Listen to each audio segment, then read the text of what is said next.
and commitment to community here. So that probably started my engagement in really getting figured out, other than the things I had done individually on my own in the small organizations in Muskegon, about what was happening here and where the power centers were and where the people that were going to make things happen in this community and advocate for the people of Muskegon were. And voila, right? That was about the time when Chris and Pat Johnson were making the transition, and Cindy Larson was going to run the chamber. So we've spent lots of time figuring out, you know, the things we can dream about for this community. And a lot of those, if you've been downtown Muskegon lately, are happening. It's happening for all the naysayers. It's gorgeous and beautiful, and there's lots of children downtown now. So, and that's kind of turned over the years into a personal piece, as part of my job is to be involved in community things. But from Matt and my perspective, and as you get older in life, right, and your kids start to move away, you figure out you really don't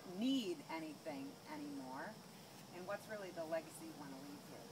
And so for our 25th anniversary in May, we decided we really didn't need anything, although there were some things we wanted. Matt talked about killing something somewhere. Surprise!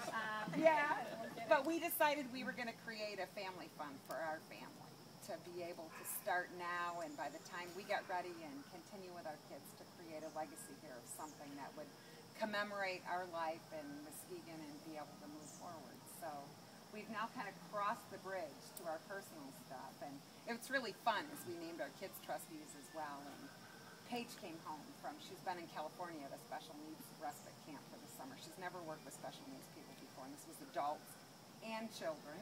She got beat up, she got bit, but she loved the summer.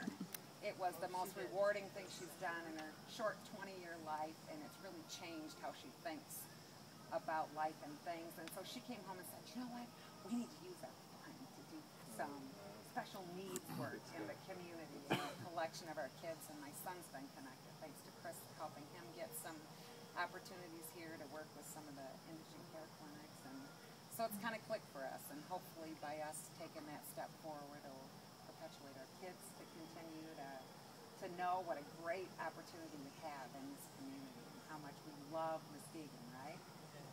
Peter was here, and the theme of the foundation after 50 years, but it is about love in Muskegon. I told Steve and Sue Keglevitz have been friends of ours forever. Our kids were best friends in high school. If you don't know Steve was the head guy at Sappy from the union, and I'm the head lady at Alcoa from the company, right? So people would go, how do you guys like even talk? But we think the same. We think exactly the same. Our kids grew up together. They lived together for 4 years at University of Michigan. And it's people like that that make an investment here. I got the opportunity to go to a lunch with the governor today, and I said it's too bad that the audience wasn't larger, because there was nothing there that you could argue with, regardless where you came from or what you were thinking about. It was about get a culture of people in Michigan being proud of Michigan. We can't fight about that. We need to be sure that we're proud of Michigan and that people have jobs and they can work. It solves a crime problem. It solves so many problems if we can create work and jobs here. So hopefully through some of the things we're able to do, God willing, over the next few years, we're going to hopefully create that legacy and continue to be here. We love Michigan, so we love Muskegon. So. And Matt's not going to say a word. He's a silent giant, right? So he's not going to say a word. But if you want to know anything about the dead stuff, he'll tell